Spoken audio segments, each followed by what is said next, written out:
देश का GDP ranking भले ही नीचे जा रहा हो, पर कैपिटा इनकम बांग्लादेश से पीछे रह गया हो, नौकरियां और सेविंग्स तेजी से घट रही हो, लेकिन भारत सरकार पिछले कुछ टाइम से एक फील्ड में अलग ही कीर्तिमान हासिल करने में लगी हुई है, और वो है प्रेस फ्रीडम को देश में खत्म करना। वर्ल्ड प्रेस फ्रीडम इंडेक्स की 2026 की रैंकिंग आज रिलीज हुई और 2025 की 151st रैंकिंग से 6 पायदान फिसलकर भारत आज 180 देशों में 157th पायदान तक पहुंच चुका है।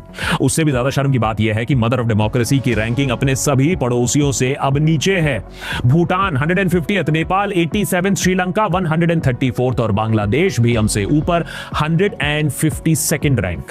लेकिन जिस बात से भक्त मंडली को सबसे ज्यादा दिक्कत होगी, वो आंख बबूला होंगे, उल्टी करेंगे, वो ये है कि इस रैंकिंग में पाकिस्तान को हमसे 4 पायदान ऊपर 153rd पोजीशन पर रखा गया है। अब बस कम्युनिस्ट चाइना ही हमसे नीचे है 178 पायदान पर, लेकिन वो स्लॉट पर भी हम आक्रमण बहुत जल्द करेंगे जिस रेट पर सरकार काम कर रही है।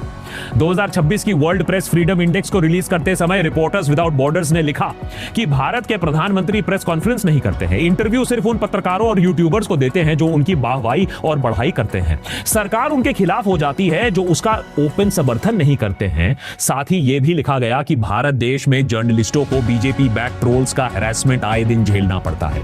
इस रिपोर्ट को देखकर सरकार का स्टैंडर्ड रिस्पॉन्स बस आता ही होगा, ये सब झूठ है, ये सब फरेब है, ये लोग हमसे जलते हैं वगैरह वगैरह।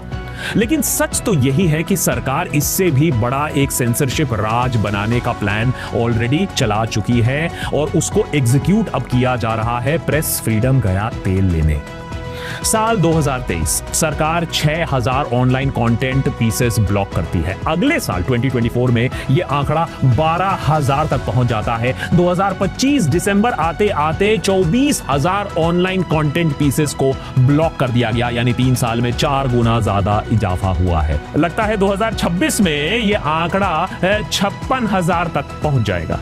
मैं मानता हूं मोदी सरकार की भरपूर आलोचना होनी चाहिए, हर प्रकार से आलोचना। सही बात।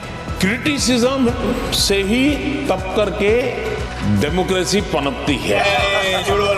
नहीं, मोदी जी का कहना गलत नहीं है। क्रिटिसिज्म में तब कर ही डेमोक्रेसी पनपती है और क्रिटिसिज्म आलोचना को कुचल कर तानाशाही बनती है।